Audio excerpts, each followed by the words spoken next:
अस्सलाम वालेकुम नाज़रीन, आप देख रहे हैं नया पाकिस्तान और मैं हूं शहजाद इकबाल। आज पीडीएम का कराची में जलसा है। जलसा का आगाज़ हो चुका है, तकारीर का सिलसिला जारी है। उसकी अपडेट कुछ देर में लेंगे, लेकिन अहम बात यह है कि कल पीडीएम का सबराई इजलास था, जिसमें नवाज शरीफ साहब ने यह तजवीज़ दी है कि पार्टीज़ को चाहिए कि वो अगले इंतखाबात की तैयारी करें।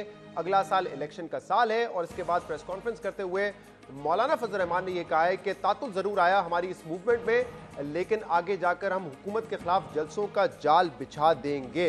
कल मौलाना फजल रहमान ने यह भी कहा कि पाकिस्तान पीपल्स पार्टी ने पूरी कोशिश की कि वो पीडीएम की कमर में छुरा घोंपे।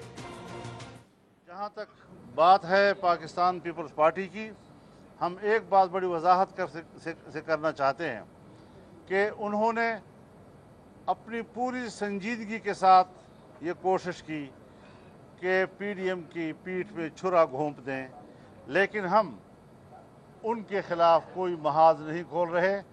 हमारा हदफ एक ही है कि मुल्क पर मुसल्लत विफाक में हुक्मरान वो तमाम खराबियों की जड़ है और उसको हटाकर हम दम लेंगे। इसलिए हम पीपल्स पार्टी का महाज जो है उस पर दो जंगें नहीं लड़ना चाहते। तो मौलाना फजल रहमान ये कह रहे थे कि पीपल्स पार्टी ने पूरी कोशिश की कि हमारी पीठ पे छुरा घोंपे, लेकिन हमारा जो महाज है वो हुकूमत के खिलाफ है, ना कि किसी और जमात के। अहम बात यह है कि ये जलसा कराची में हो रहा है, जहाँ पाकिस्तान पीपल्स पार्टी की हुकूमत है। इसलिए देखना ये होगा कि ये जलसा किस हद तक कामयाब होता है, क्योंकि जाहिर सी बात है पीपल्स पार्टी होती तो ये जलसे के कामयाबी के इम्कान मजीद बढ़ जाते हैं। लेकिन कराची के हवाले से आज लीडर ऑफ द अपोजिशन और पीएमएलएन के सदर शहबाज शरीफ साहब ने भी बात की और उन्होंने ये कहा है कि कराची की जब मैं हालत देखता हूँ, टूटी हुई सड़कें देखता हूँ, तो मेरा दिल दुखता है और अल्लाह से मेरी एक ही दुआ है कि मेरी जिंदगी में कराची के हालात बेहतर हो जाए। पिछले साल जब आया बारिश हुई तो मैं फिर आपके पास हाजिर हुआ और शायद के जरिए रास्ते में गुजरा। जो तबाही थी सड़कों की, जो बर्बादी थी, वो नाकाबिले बयान है। पानी का मसला आज भी जूं का तू है और एजुकेशन और इलाज मुआवजे के लिए कोई नाम की चीज मुझे बहुत तकलीफ है। मैं आपको सिर्फ के दिल से कहना चाहता हूं कि मेरी अल्लाह से दुआ है कि मेरे मरने से पहले कराची शहर बदल जाए। शहबाज शरीफ कहते हैं कि मेरे मरने से पहले कराची के हालात बेहतर हो जाए। अब देखना यह है कि आज के जलसे में जिसमें कहा जा रहा है कि सिंध की महरूमियों के हवाले से भी बात की जाएगी, उसके बाद क्या महाज सिर्फ पाकिस्तान तहरीक इंसाफ के खिलाफ ही खुला रहेगा या पीपल्स पार्टी के खिलाफ भी पीडीएम महाज खोलेगी। बिलाल भुट्टो ने भी आज जलसा किया और बिलाल भुट्टो साहब ने यह कहा है कि हमने अपने दोस्तों पर भरोसा किया, लेकिन उन्होंने हमें धोखा दिया। क्या कह रहे थे, सुनिए। हमने बहुत से दोस्तों पे भरोसा किया है। हम समझते हैं कि उन सब ने हमें धोखा दिया है। अब पाकिस्तान पीपल्स पार्टी काफी है, पाकिस्तान पीपल्स पार्टी के जियाले काफी है। हम अपने पांव पे खड़े होकर अपनी जमात का सियासत करेंगे और इन सारी गैर जमहूरी कुव्वतों को भगाएंगे। मौलाना समझते हैं पीपल्स पार्टी ने छुरा घोंपा है, बिलावल समझते हैं दोस्तों ने धोखा दिया है। इस पर भी बात करेंगे। और अब पीडीएम का लाए अमल क्या होगा, क्योंकि जो एक जहाराना पॉलिसी थी लॉन्ग मार्च की, धरने देने की, इस्तीफे देने की, वो ऐसा लगता है कि काफ़ी पीछे रह चुकी है। एहसन इकबाल साहब, सेक्रेटरी जनरल पाकिस्तान मुस्लिम लीग नून, इस वक्त हमारे साथ मौजूद हैं। एहसन साहब, बहुत बहुत शुक्रिया, आपने हमें वक्त दिया।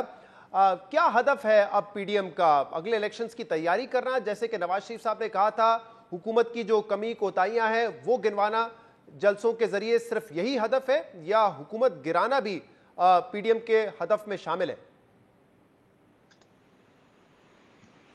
हमारा राब्ता जो है एहसन इकबाल साहब से मुनक़ता हो गया। राना जावेद हमारे रिपोर्टर इस वक्त बागे जिना में मौजूद है, वहां पे क्या सूरत हाल है ये उनसे जानते हैं। राना जावेद, जरा बताइएगा कि कितना बड़ा क्राउड है इस जलसे में और जोशो खरोश कैसा है और तकारीर का सिलसिला कहां तक पहुंचा है इस वक्त?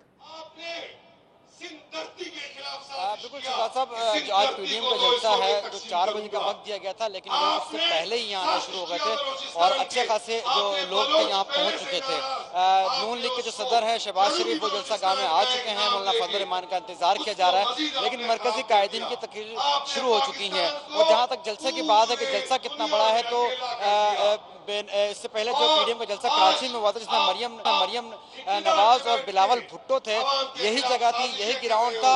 اور یہی تقریباً کراؤڈ تھا. آپ کو شاید اسماعیل دکھائیں کہ یہی کراؤڈ تھا. آپ دیکھ سکتے ہیں کہ پیچھے تک یہ کراؤڈ سے جو جلسہ گاہ ہے وہ بھری ہوئی ہے. جو اس سے پہلے جلسہ تھا میں بھی موجود تھا تو بالکل یہی جلسہ گاہ تھی, یہی سب کچھ تھا, لوگ بھرے میں ہیں. لیکن اس دن فرق یہ تھا کہ اس دن میزبانی پیپلز پارٹی کی جانب سے تھی, تو پیپلز پارٹی کے کارکنان بہت زیادہ تھے, پیپلز پارٹی کے جھنڈے بہت زیادہ تھے. لیکن آج میزبانی کے افراد جمعیت علماء اسلام کی جانب سے ہیں, تو جمعیت علماء اسلام کے کارکنان بہت زیادہ ہیں, ان کے جھنڈے بہت زیادہ ہیں, جو گو کہ دیگر جماعتوں کے کارکنان بھی شامل ہیں. لیکن جماعت کے جو کارکنان ہیں ان کی بہت بڑی تعداد نے شرکت کی ہے. اور جلسے میں اس طرف میں آپ کو دکھاؤں, ذرا کوئکلی یہ بھی بتائیے گا, آپ نے کہا کہ پچھلے جلسے میں مریم نواز بھی یہاں پر آئی تھی, تو اطلاعات یہ تھی کہ شاید ویڈیو لنک کے ذریعے وہ خطاب کریں, یہ ہے پلان؟ نہیں, ابھی تک جو منتظمین سے ہماری بات ہوئی ہے ویڈیو لنک کے ذریعے مریم نواز کے جلسے سے خطاب کے کوئی امکانات نہیں ہیں. ایسی اطلاعات آئی تھی, لیکن جب جلسے کے جو منتظمین ان سے ہم نے کنفرم کیا تو ان کا یہ کہنا ہے کہ شہباز شریف موجود ہیں تو مسلم لیگ نون کی نمائندگی شہباز شریف کریں گے. لیکن بہت بہت شکریہ رانا جاوید, آپ ہمارے ساتھ موجود تھے, کیا صورتحال ہے ہمیں بتا رہے تھے. احسن اقبال صاحب, ذرا بتائیے گا کہ پی ڈی ایم کا ہدف کیا ہے, کہ جو حکومت کی کوتاہیاں ہیں, نااہلیاں ہیں, اس کو صرف ہائی لائٹ کریں گے جلسوں کے ذریعے, یا حکومت گرانا یہ بھی پی ڈی ایم کے ہدف میں شامل ہے؟ کیونکہ اب تو نواز شریف صاحب نے کل کہہ دیا ہے کہ اگلا سال الیکشن کا سال ہے اور الیکشن کی تیاریاں کریں. دیکھیے شہزاد, جیسے آپ کو معلوم ہے کہ پہلے بھی ہم نے ہمیشہ یہ موقف رکھا ہے کہ پاکستان میں یہ حکومت اپنی نااہلی اور نالائکی کی وجہ سے ہر محاذ پہ ناکام ہو چکی ہے. معیشت دن بدن ڈوبتی جا رہی ہے. ابھی 2 ماہ کے اندر 11 روپے کی ڈیویلیویشن ہوئی ہے, جس کے ذریعے آنے والے چند ماہ کے اندر ایک مہنگائی کا نیا طوفان برپا ہوگا. قرضوں کا بوجھ پڑ گیا پاکستان کے اوپر. ابھی آپ حال ہی میں افغانستان کے اوپر بھی دیکھ رہے ہیں کہ سفارتی سطح کے اوپر کیا بے بسی نظر آتی ہے. ہمارے وزیر خارجہ صاحب ایسے کھڑے ہو کر کہہ رہے ہوتے ہیں کہ ہمارا کوئی رول اپریشیٹ ہی نہیں کر رہا, ہمیں کوئی بلاتا کوئی نہیں, سیکیورٹی کاؤنسل سے ہمیں باہر نکال دیے, جیسے وہ ایک نیوکلیر کنٹری کے وزیر خارجہ نہیں ہے, کسی یتیم خانے کے وزیر خارجہ ہیں. تو ہر محاذ کے اوپر پاکستان کو دباؤ کا سامنا ہے. اس لیے میں سمجھتا ہوں کہ اس کی بڑی وجہ یہ ہے کہ ایک ایسی حکومت مسلط ہے کہ جو نہ صرف تجربہ نہیں رکھتی تھی بلکہ اس کو حکومت چلانے کا کوئی تربیت بھی نہیں ہے, اور ملک کا نقصان ہو رہا ہے. لہٰذا جلد از جلد انتخاب ہی ایک واحد راستہ ہے. اب اس کا راستہ کیا ہے؟ اس کا راستہ یہی ہے کہ ڈیموکریسی کے اندر اپوزیشن کا فرض ہے کہ وہ پبلک اوپینین فارمولیشن کرے, پبلک اوپینین موبلائزیشن کرے, اور عوامی دباؤ کے تحت وہ حکومت کو مجبور کرے کہ وہ انتخابات کی طرف آئے.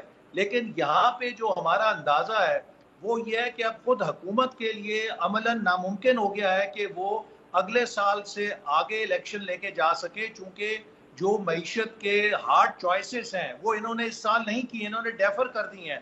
انہوں نے 60 ارب روپیہ رکھا ہے اپنے ایم این ایس کے اندر رشوت کے طور پہ بانٹنے کا, جس کے نتیجے میں وہ بھی یہ چاہتے ہیں کہ نومبر 2022 سے پہلے وہ الیکشن کرا لیں اور اس کے ذریعے اپنے ہاتھ میں. تو آپ کی احسن اقبال صاحب اب جو ہے وہ پی ڈی ایم سے نہیں ہے, وہ حکومت سے ہے, کہ حکومت خود نومبر سے پہلے الیکشن کروا دے گی, نومبر 2022 سے پہلے. پی ڈی ایم کا اب ہدف نہیں ہے کہ ہم لانگ مارچ کے ذریعے, استعفوں کے ذریعے حکومت پر دباؤ ڈال کے حکومت گرائیں گے, یہ اب ہدف نہیں ہے پی ڈی ایم کا.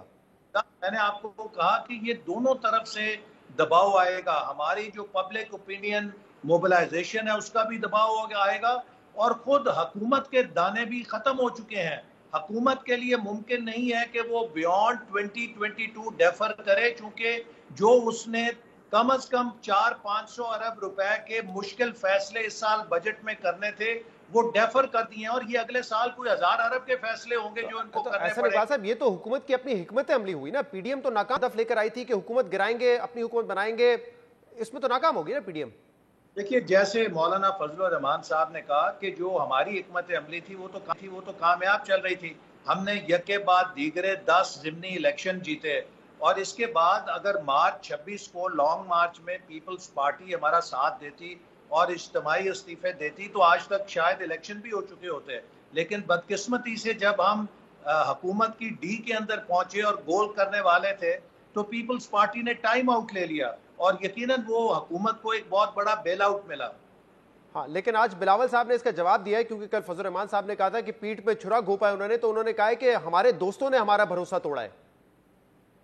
دیکھیے ہمارے دوستوں نے کیسے بھروسہ توڑا ہے؟ ایک طرف 9 جماعتیں थी और वो तनहा वीटो करके लॉन्ग मार्च को उन्होंने सेबोटाज किया। फिर सेनेट के अंदर जब अपोजिशन लीडर का मामला था तो पीडीएम का फैसला हुआ, उस फैसले के बरखिलाफ उन्होंने बाप पार्टी सरकारी बेंचेस से मेंबरान को लेकर तो लीडर ऑफ अपोजिशन का ओहदा ले लिया। तो इसमें तो एतमाद पीडीएम का तोड़ा गया है, उनका एतमाद तो किसी ने भी नहीं किसी जगह तोड़ा। उनके उम्मीदवार को यूसुफ रजा गिलानी साहब को तो पूरी अपोजिशन ने भरपूर अपने वोट देके कामयाब कराया था। हमने तो उनका एतमाद की लाज रखी थी, मगर उन्होंने हमारे एतमाद की लाज नहीं रखी और बाप पार्टी को हमें छोड़ के अपने साथ मिला लिया। अच्छा, लेकिन एहसन इकबाल साहब देखिए, पिछले एक साल से तो आप लोग ये कहते आए हैं कि इलेक्शंस का कोई फायदा नहीं, इलेक्शंस का कोई फायदा नहीं है जिस पर ऑपोजिशन का एतमाद ना हो या किसी और का एतमाद ना हो। हमें रिफॉर्म्स लाने हैं, इस्लाहत लानी है, उसके बाद हम इलेक्शंस में जाएंगे। और मैं सिर्फ इलेक्शन रिफॉर्म्स की बात नहीं कर रहा हूं जो कि कागजी तरीके से की जाएगी। आप लोग कहते थे इलेक्शंस को न्यूट्रल बनाना है, तो उस हवाले से क्या हुआ? अगर नवाज शरीफ करें कि इलेक्शन की तैयारी करें, अगले साल इलेक्शन होना है, तो बस ऐसे ही इलेक्शन हो जाएंगे जैसे 2018 में हुए थे? कहां कौन सी तब्दीली लेकर आए, कौन सा रिफॉर्म लेकर आए अपने दबाव से? देखिए, पहली बात तो यह है कि मैं समझता हूं कि पाकिस्तान के जो इंतखाबी कवानीन हैं, जिनमें कि 2017-18 में तमाम जमातों ने मिलकर तरमीम की थी, वो इतने एम्पावरिंग हैं, वो इतने मौसर हैं कि अगर रियासत गैर जानिबदार हो तो उनके मतहत आज़ाद मुनसिफाना इलेक्शन हो सकते हैं। हमारा मसला इलेक्शन के आज़ाद और मुनसिफाना में कवानीन का झगड़ा नहीं है, हमारा मसला रियासती इदारों की दखल अंदाजी और उनकी गैर जानिबदारी है, और इसको रोकने का रास्ता अवामी दबाव है। और अब मुस्लिम लीग नून ने फैसला किया है कि हम इंशाअल्लाह ताला अभी से अपने पोलिंग एजेंट्स की तरबियत शुरू करेंगे और हर पोलिंग स्टेशन की सतह के ऊपर ऐसा मौसर हिकमत अमली अपनाएंगे कि कोई किसी किस्म की धांधली नहीं कर सकेगा वहां पर। और इस हवाले से अभी तक आपकी पार्टी में भी तकसीम है और ऐसा लगता है कि आपके दरमियान और पीपल्स पार्टी के दरमियान भी ट्रस्ट नहीं था कि ये करना कैसे, इसका रास्ता क्या है? क्या शहबाज शरीफ की तरह मुफाहमती रास्ता अपनाकर इस हदफ तक पहुंचना है कि एक साफ और शफाफ और न्यूट्रल इलेक्शन हो जाए जिसमें इदारे भी जानिबदार ना हो, या मुजाहिमत करके दबाव डाल के उस जगह पे पहुंचना है जहां के एक न्यूट्रल इलेक्शंस आपके मुताबिक आपको मिल जाए? देखिए, मैं समझता हूँ कि ये रास्ता ना मुफाहमत का है ना मुजामत का है, ये रास्ता आइन की अमलदारी का है। और तमाम स्टेक होल्डर्स के, अगर वो पाकिस्तान से सिंसियर हैं, पाकिस्तान का दर्द रखते हैं, तो उनको ये बराबर कराने में है कि अगर खुदा ना खास्ता अगला इलेक्शन किसी ने चुराने की कोशिश की तो पाकिस्तान में सियासी एनार्की होगी, खुदा ना खास्ता खाना जंगी जैसे हालात हो सकते हैं, और कुछ ऐसे इलाकों में अलहदगी पसंदगी की तहरीकें भी जोर पकड़ सकती हैं कि जहां लोग ये कहेंगे कि यहाँ इस मुल्क में तो हमारे वोट को अहमियत नहीं दी जाती। इसलिए हर मुहिब्बे वतन पाकिस्तानी का फर्ज है कि अगले इलेक्शन को transparent, fair and free ensure करे, चाहे वो कोई जनरल है, चाहे वो कोई जज है, चाहे कोई वो ब्यूरोक्रेट है, चाहे वो कोई सियासतदान है। किसी ने भी अगला इलेक्शन चुराने की कोशिश की तो मेरे नजदीक वो पाकिस्तान का मीर सादिक होगा और मीर जाफर होगा। बहुत बहुत शुक्रिया। एहसन इकबाल साहब हमारे साथ मौजूद थे। पीपल्स पार्टी का क्या मौक़िफ़ है आज के जलसे के हवाले से, जो कल बात की गई सरबराही इजलास में और उसके बाद के पीपल्स पार्टी ने छुरा घोंपा है, इस पर बात करेंगे एक ब्रेक के बाद।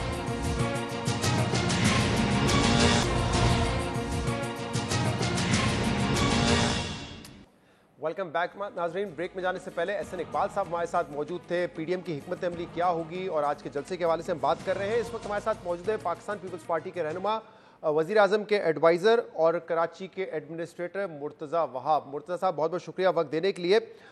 कल जब जलसे के हवाले से बात कर रहे थे मौलाना फजल रहमान सरबराही इजलास के बाद, तो उन्होंने बताया कि पीडीएम का आगे हदफ क्या होगा, लेकिन खासतौर पर उन्होंने ये बात भी की कि पीपल्स पार्टी ने पूरी कोशिश की कि पीडीएम की पीठ पर छुरा घोंपा जाए। वो कह रहे हैं हदफ नहीं है पीपल्स पार्टी हमारा, लेकिन ये शिकवा जरूर किया है कि आज अगर पीडीएम कमजोर हुई है तो उसकी जिम्मेदार पीपल्स पार्टी है। और अभी एहसन इकबाल भी हमारे प्रोग्राम में यही कह रहे थे। शहजाद, मेरे ख्याल में जो पीडीएम का मसला है वो जो पीएमएल-एन की अपनी पॉलिसीज हैं, अपनी हिकमत अमली है, उसकी लैक ऑफ क्लैरिटी है। अभी तक पीएमएल-एन के अंदर क़यादत का बहरान है, जिसकी वजह से आपको नजर नहीं आता कि किस तरफ देखें कि डायरेक्शन क्या होनी चाहिए, जिसकी वजह से मैं समझता हूँ कंफ्यूजन का फायदा नेचुरली इमरान खान साहब को हो रहा है। पीपल्स पार्टी کا پوائنٹ آف ویو ہمیشہ جمہوری راستہ تھا، پارلیمانی راستہ تھا. نون لیگ یہ چاہتی تھی کہ ہم اسمبلیوں سے استعفیٰ دے دیں اور ایک ایبسلوٹ فیلڈ مل جائے عمران خان صاحب کو، ان کے اتحادیوں کو، کہ وہ پارلیمان میں ایبسلوٹ کنٹرول ہو جائے، ان کا کوئی اپوزیشن نہ ہو. اور پھر جو 18ویں آئینی ترمیم کو چینج کرنا ہے، ان کو NFC کی شکوں کو چینج کرنا ہے، یا اور جو آئین میں رد و بدل کرنا ہے عمران خان صاحب کے اقتدار کی خاطر، وہ تمام چیزیں ہو جاتی. پیپلز پارٹی نے اس بات سے اختلاف کیا، اور ہمارے اختلاف کو وقت نے ثابت کیا کہ ہمارا جو اختلاف تھا وہ بالکل درست ثابت ہوا. جب آپ نے سینٹ کے انتخابات ہوئے اور سینٹ کے اندر آپ نے دیکھا کہ قومی اسمبلی جو کہ سینیٹر کو منتخب کرتی ہے اسلام آباد سے، وہاں پر عمران خان صاحب اور ان کے اتحادیوں کی شکست ہوئی اور پاکستان پیپلز پارٹی کے یوسف رضا گیلانی صاحب کامیاب ہوئے.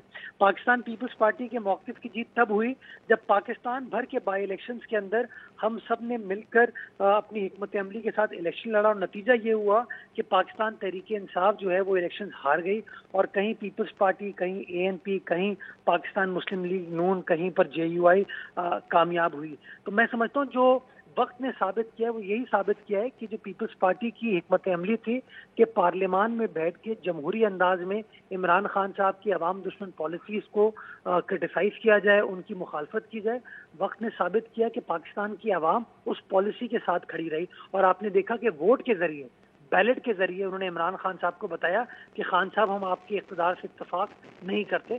تو میں سمجھتا ہوں اگر کسی کی صحیح حکمت عملی تھی وہ پاکستان پیپلز پارٹی کی تھی. اگر ہم لوگ دستبردار ہو جاتے اور ہم نے نون لیگ کی بات سنی ہوتی تو آج شاید پارلیمان کے اندر PTI نے پتہ نہیں کیا آئین کے ساتھ کیا ہوتا، کیا NFC کے ساتھ کیا ہوتا، کیا صوبائی. تو آپ کو لگتا ہے کہ PMLN کیا اس بات کا پارٹ اینڈ پارسل بننا چاہتی تھی؟ کیونکہ نون لیگ پیپلز PTI کی حکومت تو کئی مرتبہ 18ویں ترمیم کے حوالے سے بات کر چکی ہے، تو آپ کو لگتا ہے کہ PMLN بھی ان کا ساتھ دے رہی تھی اس چیز میں کہ ٹھیک ہے فلور خالی چھوڑ دیتے ہیں PTI کے لیے، جو ترمیم انہوں نے کرنی ہے کر لیں آ کے آئین میں؟ دیکھیں یہ بڑا اہم سوال ہے، اور میں بار بار یہ پوچھتا ہوں کہ اگر ہم سب آئین کے ساتھ کھڑے ہوئے ہیں، اگر ہم سب سمجھتے ہیں کہ پاکستان تحریک انصاف کی حکومت جو ہے وہ آئین دشمن ہے، وہ پارلیمان کی تقویت پر بلیو نہیں کرتی، وہ عوام کی حکمرانی پر بلیو نہیں کرتی، تو آپ مجھے بتائیے کہاں کی یہ دانش مندی ہے کہ آپ پارلیمان سے استعفیٰ دے دیں اور اس سیاسی جماعت کو ایبسلوٹ کنٹرول دے دیں اس پارلیمان کا جس کا تحفظ کرنے کا حلف پاکستان پیپلز پارٹی نے بھی اٹھایا، نون لیگ نے بھی اٹھایا، JUI ANP نے بھی اٹھایا. تو وقت نے ثابت کیا کہ ہماری پالیسی بالکل ٹھیک تھی، اور اگر ہم نے وہ سٹینڈ نہ لیا ہوتا تو آج شاید عمران خان صاحب پتہ نہیں کیا آئین پاکستان کے ساتھ اور 18ویں ترمیم کے ساتھ کر چکے ہوتے. اچھا مرتضی صاحب، آج شہباز شریف صاحب بھی بڑے جذباتی ہو گئے کراچی کے حوالے سے بات کرتے ہوئے، اور وہ خوشی میں جذباتی نہیں ہوئے یہ کہہ کے کہ یہاں پہ دیکھیں میٹرو بس بھی چل رہی ہے کراچی میں، بہتر کیوں ہو گئے؟ مایوس تھے، جذباتی ہو گئے یہ کہتے ہوئے کہ سڑکیں ٹوٹی پھوٹی ہیں اور میری دعا ہے اللہ سے کہ میرے مرنے سے پہلے کراچی کے حالات بہتر ہو جائیں. تو مطلب لیڈر آف دی اپوزیشن ہے، 2 مرتبہ پنجاب کے چیف منسٹر رہ چکے، ڈیولپمنٹ کا کام وہاں پہ کروا چکے، یہ ان کے تاثرات ہیں کراچی کے بارے میں بھی. آپ کے باقی مخالفین ہو، PTI ہو، وہ تو تنقید کرتے ہی رہتے ہیں، لیکن یہ تو ابھی قریب میں آپ کے اتحادی تھے، یہ رائے ان کی ہے کراچی کے حوالے سے. میرے خیال میں شہباز شریف صاحب کے اقتدار میں آنے سے پہلے کراچی بہت آگے ہوتا تھا، لاہور کے مقابلے میں بھی، اسلام آباد کے مقابلے میں بھی. ذرا یہ سوچنے کی ضرورت ہے کہ کس طریقے سے وفاق نے آئسولیشن میں پالیسیز بنائی اور جو کراچی کے اس طرح کے منصوبے ہیں ان کو وہ پرائیورٹائز نہیں کیا. یہ جو آج بڑی بڑی باتیں کر رہے ہیں ان سے پوچھیں کہ آپ نے لاہور میٹرو کے لیے تو وفاقی حکومت نے سوورن گارنٹی دے دی تھی، لیکن جب کراچی سرکل ریلوے کو CPEC کا حصہ مراد علی شاہ صاحب نے 2016 دسمبر میں بنایا تھا تو کیوں وفاقی حکومت نے، اس وقت نون لیگ کی حکومت تھی اور آج عمران خان صاحب کی حکومت ہے، کیوں سوورن گارنٹی ایشو نہیں کی؟ ہم پانی کے لیے ترس رہے ہیں کراچی کے اندر، کراچی کے اضافی پانی کے لیے 650 MGT پانی کی درخواست 2016 سے سندھ حکومت کی مشترکہ مفادات کونسل میں پینڈنگ ہے. نواز شریف صاحب بھی وزیر اعظم تھے، شاہد خاقان عباسی صاحب بھی وزیر اعظم تھے، آج عمران خان صاحب وزیر اعظم ہیں. ان 6 سالوں کے اندر کسی وزیر اعظم کو یہ توفیق نہیں ہوئی کہ کراچی والوں کو وہ اضافی پانی دے دیا جائے. وفاق نے جو وعدہ کیا ہے کراچی والوں سے کوئی ایک وعدہ تو وفا نہیں ہوا. انہوں نے گرین لائن کا وعدہ 2014 میں دیکھیں گرین لائن کی بڑی بڑی باتیں کرتے ہیں نا، یہ نون لیگ نے بھی کہا تھا کہ یہ تحفہ دے رہے ہیں ہم کراچی والوں کو، 2014-15 का मंसूबा था, इन्होंने कहा हम 2 साल में खत्म कर देंगे। इनका इख्तिदार खत्म हो गया, वो मंसूबा कंप्लीट नहीं हुआ। इमरान खान साहब है, इमरान खान साहब ने कहा हम इसको फौरन 6 महीने में चालू कर देंगे। आज इमरान खान साहब के इख्तिदार को 3 साल हो गए, यानी कि 6-6.5 साल से वफाकी हुकूमत जो है वो ग्रीन लाइन बनाने की कोशिश करिए। तमाम वसाइल उनके पास हैं, तमाम एसेट्स उनके पास हैं, तमाम गारंटीज वो इशू कर सकते हैं, उसके बावजूद उनसे ग्रीन लाइन तैयार नहीं होती है। ये दुरुस्त कह रहे हैं कि ग्रीन लाइन में बड़ी ताखिर हुई है, लेकिन मुर्तजा साहब ग्रीन लाइन का मंसूबा वफाकी हुकूमत को का ऐलान इसलिए करना पड़ा क्योंकि आप लोग कुछ कर नहीं रहे थे ना। मिसाल के तौर पे जब आप नून लीग की बात करते हैं, अपने सूबाई, जब उनके पास सूबाई हुकूमत थी 2008 से 13 के दरमियान 2 मेट्रो बसेस उन्होंने बनाई, मेट्रो में भी बनाई, मुल्तान में बनाई, लाहौर में बनाई, कोई गवर्नमेंट गारंटी की जरूरत नहीं पड़ी उनको। कराची की सड़कें बनाने के लिए आपको कोई सॉवरेन गारंटी की जरूरत नहीं, ये काम तो सूबाई हुकूमत खुद कर सकती है। खासतौर पे आप खुद कहते हैं कि 18वीं तरमीम से इख्तियारात हमारे पास है, तो वसाइल भी आपके पास है, इख्तियारात भी आपके पास है। शहजाद 2 चीजें हैं इसके अंदर। देखें, उन्होंने जब शहबाज शरीफ साहब वफाक में अपोजिशन में थे तो उस वक्त एक ऐसा वजीर आजम पाकिस्तान पीपल्स पार्टी का था जो कि तमाम फेडरेटिंग यूनिट्स को साथ लेकर चलता था। उस जमाने में कोई एनएफसी की कटौती नहीं होती थी, उस जमाने में कोई ब्लेम गेम नहीं होता, उस जमाने में कोई पॉलिटिकल कंस्पिरेसी इस तरह की नहीं की जाती जिस तरह की हमने पिछले 6-7 साल में देखी है। तो उसका मवाजना मैं समझता हूँ मुनासिब नहीं होगा। दूसरी चीज शहजाद, सड़कें, जहाँ आप सड़कों की बात करते हैं, हाँ, जो पिछले 6 साल में 7 साल में कराची शहर में सड़कें बनी हैं वो सारी पीपल्स पार्टी की सिंध हुकूमत ने बनाई है।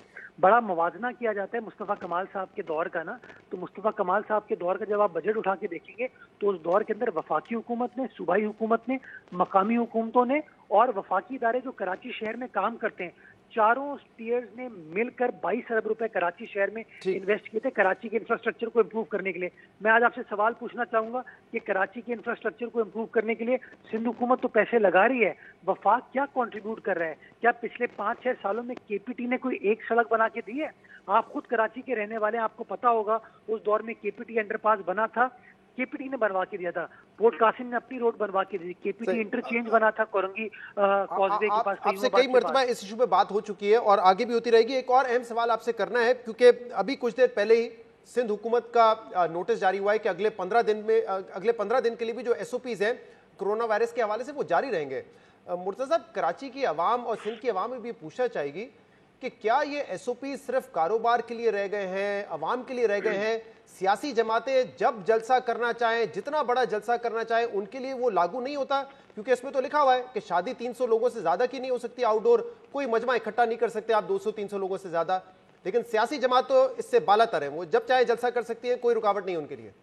ये आपने बड़ा अहम पॉइंट उठाया और मैं समझता हूँ हम सबको इसके अंदर जिम्मेदारी का मुजाहरा करना चाहिए। जिस जमाने में कोरोना वायरस की पीक की सिचुएशन थी, पाकिस्तान पीपल्स पार्टी ने तमाम अपनी पॉलिटिकल सरगर्मियां खत्म कर दी थी, मुअत्तल कर दी थी। लेकिन मैं एक शहजाद आपसे सवाल ये पूछना चाहूंगा कि आज सिर्फ सूबे सिंध के अंदर नहीं, पंजाब के 13 अजला के अंदर इस तरह की रिस्ट्रिक्शंस को ऐड किया गया है, लेकिन कोई मीडिया, कोई टीवी चैनल जो है उनकी बात नहीं करता है, सिर्फ कराची के ऊपर फोकस किया जाता है।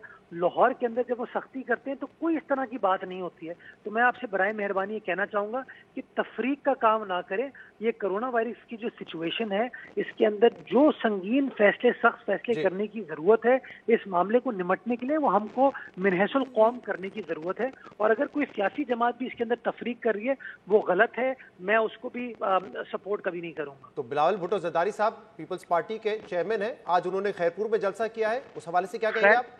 खैरपुर का पॉजिटिविटी रेशो चेक कर लें, अगर 2% से ऊपर हो तो आप मुझे बता दीजिएगा। आप उसका लाड़काना का भी देख लीजिए, आप टंडो मोहम्मद खान का भी देख लें। ये पूरे सिंध के लिए है ना, ये इसमें तफरीक तो नहीं की गई है कि खैरपुर के लिए नहीं है। शहजाद, मैंने आपके सवाल का जब जवाब दिया ना तो अब आप दूसरी तरफ चले गए। देखिए डिफरेंट सिचुएशन, कराची शहर के अंदर एक जमाने में 27% पॉजिटिविटी रेशो था और पिछले 24 घंटों में हम इसको कम करके 9.5% पर ले आए। ये सिंध गवर्नमेंट ने वो सख्तियां करके तमाम चीजें की थी ना।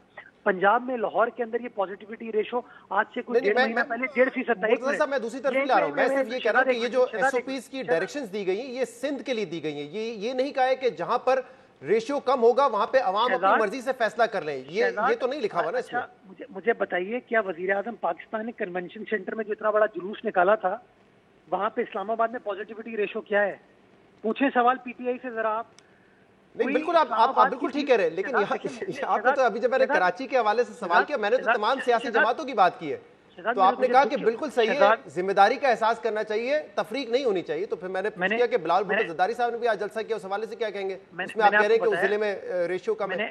میں نے آپ کو بتایا نا, دیکھیں نیچرلی جو یہ سختیوں کے فیصلے کیے جاتے ہیں یہ پازیٹیوٹی ریشو کے حساب سے کیے جاتے ہیں نا. آپ خیرپور میں چیک کر لیں کہ وہاں کیا سچویشن ہے, گراؤنڈ ریالٹی. تو خیرپور میں مطلب گزارش, میری بات سنیں, خیرپور میں کاروبار مکمل طور پہ کھلا رہ سکتا ہے, سیٹرڈے سنڈے کو بھی رہ سکتا ہے, 8 بجے کے بعد بھی رہ سکتا ہے؟ نہیں, ایک منٹ, جو ٹائم فریم طے کیا گیا ہے, جو سیف ڈیز طے کیے گئے ہیں, اس کے حساب سے وہ چیزیں چل رہی ہیں نا. یہ آپ نہیں کہہ سکتے کہ بلاول بھٹو زرداری یہ کرے, بٹ عمران خان کے بارے میں سوال نہیں پوچھ سکتا. نہیں, آپ بالکل پوچھیں, آپ بالکل پوچھیں, لیکن شہزاد ایک منٹ, میں بڑی ذمہ داری کے ساتھ, دیکھیں لاہور کے اندر تمام سختیاں کر کے سب کچھ بند کر دیا جاتا ہے, کوئی سوال نہیں پوچھتا. بٹ کراچی میں جب 27% پازیٹیوٹی ریشو ہوتا ہے اور سندھ حکومت کوئی فیصلہ کرتی ہے تو تمام ٹی وی چینلز کے اوپر ٹکر چلنے شروع ہو جاتے ہیں, بریکنگ نیوز آ جاتی ہے. خدا رہا ہے ان کو اس طریقے سے سینسیشنلائز نہ کیجیے. It is a reality, Covid situation کو نمٹنے کے لیے ریالٹی ہے. اسی لیے میں پوچھ رہا ہوں کہ جب کسی سیاسی جماعت کو نہیں ہونی چاہیے اجازت کرنے کی, تو اس میں پیپلز پارٹی بھی آتی ہے نا. آپ کو تو لیڈ بائی ایگزامپل کرنا ہے. میں آپ سے بلاول بھٹو زرداری کا سوال کروں گا نا, اور اس کے جواب میں اگر آپ کہیں گے عمران خان بھی یہ کر رہا ہے, تو آپ خود سوچ لیجیے کہ اس سوال کے جواب کے ساتھ میرے دیتے ہیں. شہزاد, پیپلز پارٹی کوئی جلسہ نہیں کر رہی, لیکن پلیز آپ اس کو ایکویٹ نہیں کر سکتے. خان صاحب انڈور جگہ پہ ہزاروں لوگوں کو بٹھا کے بیٹھے اور گانے سن رہے ہیں, آپ اس کو ایکویٹ نہیں کر سکتے. بلاول بھٹو زرداری صاحب سندھ کے مختلف ضلعوں میں جو اموات ہوئی ہیں وہاں پر تعزیت کرنے کے لیے گئے ہیں. اب اگر لوگوں کو اس بات پر بھی تکلیف ہے کہ وہاں پر تعزیت بلاول بھٹو زرداری نہ کرے, تو پھر میں کہتا ہوں کہ لیٹ پیپل ڈیسائیڈ. بہت بہت شکریہ, بہت بہت شکریہ. مرتضیٰ وہاب صاحب ہمارے ساتھ پروگرام میں شامل کرتے ہیں. بریک, اس وقت مزید بات کریں گے صرف بس.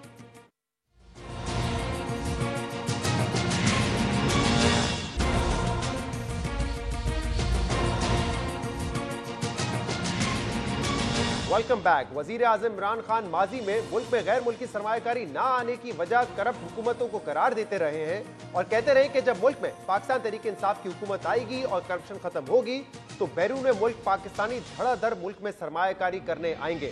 مگر حکومت کے 3 سال مکمل ہونے کے باوجود ملک میں غیر ملکی سرمایہ کاری کی شرح بڑھنے کے بجائے کم ہوتی جا رہی ہے, اور وزیر اعظم خود اس معاملے میں مایوسی کا اظہار کر رہے ہیں. اہم بات یہ ہے کہ پاکستان تحریک انصاف کے 3 سالوں میں ملکی زرعی مبادلہ کے ذخائر میں بہتری ضرور آئی ہے. 2018 میں ذخائر $16.5 ارب کے تھے, یعنی کہ پی ٹی آئی حکومت آنے سے پہلے $16.5 ارب کے فورن ایکسچینج ریزرو تھے, جو بڑھ کر اب $27 ارب کے ہو چکے ہیں. مگر مسئلہ یہ ہے کہ ذخائر میں یہ اضافہ بنیادی طور پر غیر ملکی سرمایہ کاری کی وجہ سے نہیں, بلکہ ترسیلات زر بڑھنے کی وجہ سے اور غیر ملکی قرضوں کی وجہ سے ہوا ہے. یہاں تک کہ حکومت کا جو روشن ڈیجیٹل اکاؤنٹ کا کامیاب منصوبہ ہے, جس کے تحت 2 سالوں میں تقریباً $2 ارب ہمارے خزانے میں آئے ہیں, وہ بھی بیرون ملک پاکستانیوں کے سرمایہ کاری نہیں ہے, بلکہ قرض ہے جو پاکستان ہائی ریٹرن کے ساتھ انہیں واپس کرے گا. ملک میں غیر ملکی سرمایہ کاری میں اضافہ بہت ضروری اس لیے بھی ہے کیونکہ اگر اس میں اضافہ نہ ہوا تو کرنٹ اکاؤنٹ کا جو خسارہ ہے اس میں کمی لانے میں مشکلات آتی رہیں گی. مگر پاکستان میں غیر ملکی سرمایہ کاری کے اعداد و شمار بڑھنے کے بجائے کم ہو رہے ہیں, جس پر آگے جا کے تفصیل سے بات کریں گے. مگر پہلے آپ کو سنواتے ہیں کہ وزیر اعظم عمران خان اب اس بارے میں کیا کہتے ہیں. سب سے بڑی رکاوٹ ہے وہ کرپشن ہے. جب ایک سسٹم کرپٹ ہے تو وہ ایکسپیکٹ کریں کہ جو ان ملکوں کے اندر جدھر کرپشن نہیں ہے اور وہاں عادی ہو جاتے ہیں, کرپشن فری سوسائٹیز میں جب وہ عادی ہو جاتے ہیں کام کرنے کے لیے, ان کے اندر وہ پھر کرپٹ نظام میں کام نہیں کر سکتے, اور ان کی بڑی رکاوٹ ہے. تو یہ جو دوسرا چیلنج ہے ہمارا کہ کس طرح ہم نے ان کی انویسٹمنٹ لے کے آنی ہے پاکستان میں, کیسے یہ اس سسٹم میں وہ سسٹم میں ان کے لیے سیف گارڈز ہوں جو انفارچونیٹلی ایک کرپٹ سسٹم میں وہ چل نہیں سکتے, وہ ہم اس کے لیے پوری کوشش کر رہے ہیں. ان کے لیے اپرچونٹیز ہم انویسٹمنٹ کے لیے یہ ملک ریسیپٹیو ہوتا جائے گا. وزیر اعظم عمران خان کہہ رہے ہیں کہ ملک میں سرمایہ کاری نہ آنے کی سب سے بڑی وجہ اور سب سے بڑی رکاوٹ کرپشن ہے. وزیر اعظم کہہ رہے ہیں کہ یہ بہت بڑا چیلنج ہے کہ ہم کیسے بیرون ملک پاکستانیوں اور سرمایہ کاروں کو پاکستان لے کر آئیں. بیرون ملک پاکستانیوں کو اعتماد دینا پڑے گا تاکہ وہ ملک میں سرمایہ کاری کریں. اہم بات یہ ہے کہ وزیر اعظم عمران خان 3 سال بعد بھی یہ کہہ رہے ہیں کہ ہم بیرون ملک پاکستانیوں کو سرمایہ کاری کے لیے لانے کی کوشش کر رہے ہیں, جبکہ ماضی میں وزیر اعظم بار بار یہ کہتے رہے ہیں کہ बैरून मुल्क पाकिस्तानी अपना सरमाया पाकिस्तान में लगाने के लिए तैयार बैठे हैं। बस वो चाहते हैं कि मुल्क में करप्शन फ्री हुकूमत कायम हो जाए और जिस दिन तहरीक इंसाफ की हुकूमत कायम होगी उस दिन ये पाकिस्तानी अपना सारा सरमाया पाकिस्तान में वापस लेकर आएंगे। वजीर आजम ये भी दावा करते रहे कि वो हुकूमत में आने के 90 दिन के बाद जो बड़ी करप्शन है उस पर काबू पा लेंगे, उसका खात्मा कर देंगे। जिसके बाद सवाल ये पैदा होता है या तो वजीर आजम की उम्मीदें और दावे गलत साबित हुए हैं या वजीर आजम अभी तक मुल्क से बड़ी करप्शन का खात्मा करने में नाकाम रहे हैं, जिसकी वजह से पाकिस्तान में गैर मुल्की सरमायाकारी बढ़ने के बजाय कम होती जा रही है। आपको सुनवाते हैं कि माजी में वजीर आजम इस हवाले से क्या दावे करते रहे। मुझे अंदाजा है कि कितना पैसा बाहर बैरून मुल्क पाकिस्तानियों के पास पड़ा है। उनकी सरमायाकारी, मैं आपको यकीन दिलाता हूं, नौकरियां मिलेंगी, हुनरमंद लोग वापस आएंगे। अभी से लोग तैयार बैठे कि तब्दीली आएगी तो वापस आने के लिए तैयार बैठे। अभी भी हमने निजाम ठीक कर लिया, ये अपना सरमाया भी लेके आएंगे, अपने स्किल लेके आएंगे, हुनर लेके आएंगे। ये अगला दौर आने लगा है, बाहर से सरमायाकारी पाकिस्तानी करेंगे। करप्शन मैं इंशाल्लाह आपको खत्म करके दिखाऊंगा 90 दिनों के अंदर, ऊपर के लेवल की। असल में तो करप्शन ऊपर के लेवल की मुल्क को बर्बाद कर रही है, नीचे करप्शन जो है वो खुद ही खत्म हो जाएगी।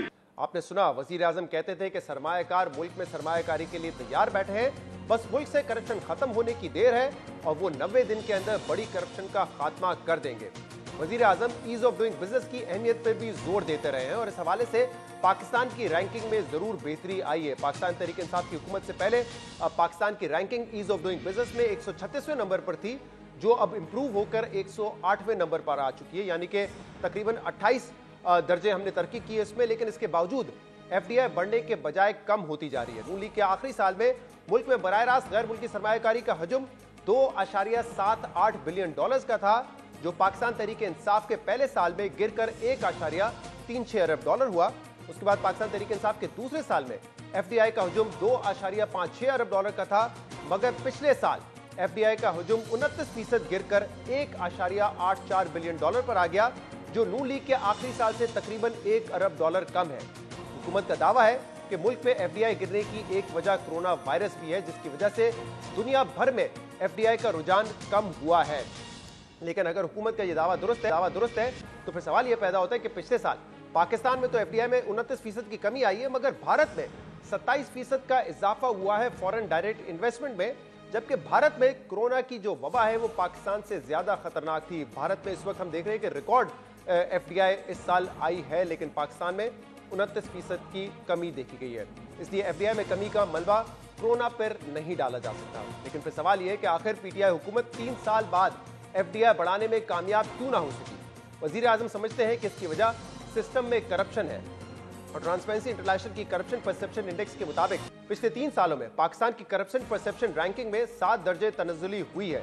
लेकिन मुल्क में गैर मुल्की सरमायाकारी ना आने की वजह सिर्फ करप्शन नहीं है, इसकी और भी वजूहात है। पिछले 3 सालों में पाकिस्तान की पॉलिसीज और तरजीहात ये रही हैं कि बैरून मुल्क पाकिस्तानियों और गैर मुल्की सरमायाकारों से गवर्नमेंट गारंटीड रिटर्न देकर पैसे हासिल किए गए हैं। होना तो ये चाहिए था कि हुकूमत की तवज्जो इस बात पर होती है कि कैसे मुल्क में सरमायाकारी के मौक़ों को मार्केट किया जाता और बैरून मुल्क सरमायाकारों को इन्वेस्टमेंट रिस्क लेकर कमाने पर आमादा किया जाए। और इन्वेस्टमेंट हासिल करने के लिए जरूरी था कि जामे पॉलिसी बनाई जाती और एक मजबूत टीम लाई जाती, जिसमें हुकूमत नाकाम रही है। इस हवाले से वजीर खजाना शौकत तरीन और बोर्ड ऑफ इन्वेस्टमेंट के साबिक चेयरमैन हारून शरीफ क्या कहते हैं, सुनिए। हमारी जो BOI की मार्केटिंग है वो एक किस्म से उसने बिलो एवरेज काम किया है, तो इसको रिवैम्प किया जाएगा। और CPAC जो है उसकी रिवैम्प करने की ये ज़रूरत है कि मार्केटिंग के लोग भी चल आए, कोरियंस हैं, बाकी हैं, वो भी आना चाहते हैं, लेकिन कोई पैकेज तो बनाए ना हम। देखिए, इस पे स्ट्रक्चरल इशू है। कमिटमेंट्स को मटेरियलाइज करने के लिए बोर्ड ऑफ इन्वेस्टमेंट के पास इम्प्लीमेंटेशन का मसल नहीं है।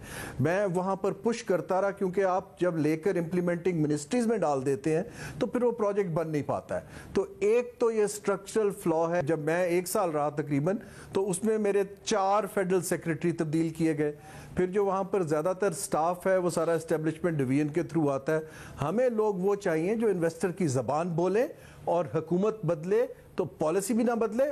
वजीर खजाना शौकत तरीन कह रहे हैं कि पाकिस्तान में नई सरमायाकारी ना होने की वजह बोर्ड ऑफ इन्वेस्टमेंट की मार्केटिंग के मसाइल हैं। हारून शरीफ जो कि साबिक चेयरमैन है बोर्ड ऑफ इन्वेस्टमेंट के, वो कह रहे हैं कि स्ट्रक्चरल मसाइल थे, उसकी वजह से कारकर्दगी नहीं दिखा सके। उनका ये भी कहना है कि पॉलिसी में तसलसल नहीं होगा तब तक मुल्क में सरमायाकारी में इजाफा नहीं होगा। बोर्ड ऑफ इन्वेस्टमेंट के पास कमिटमेंट्स पर अमल दरामद की ताकत नहीं है। हारून शरीफ ये भी कह रहे थे दौर में 4 वफाकी सेक्रेटरीज को तब्दील किया गया है, और ये बड़ी अहम बात इसलिए है क्योंकि हुकूमत के अक्सर फैसलों में ये देखा गया है कि वजारतों में बार बार तब्दीलियां की जाती हैं, जिसकी वजह से पॉलिसी में तसलसल नहीं दिखाई देता, और यही मसला बोर्ड ऑफ इन्वेस्टमेंट में भी रहा है, जिसके अब तक 3 चेयरमैन को तब्दील किया जा चुका है। इसलिए जरूरी है कि हुकूमत इस मामले का असर नौ जायजा ले कि मुल्क में गैर मुल्की सरमायाकारी क्यों नहीं आ रही, इसमें क्या इंतजामी खामियां और रुकावटें हैं, ताकि हुकूमत अवाम से किए गए अपने वादे पूरे कर सके। आज के प्रोग्राम में इतना ही। शो से इजाजत दीजिए। अल्लाह हाफ़िज़।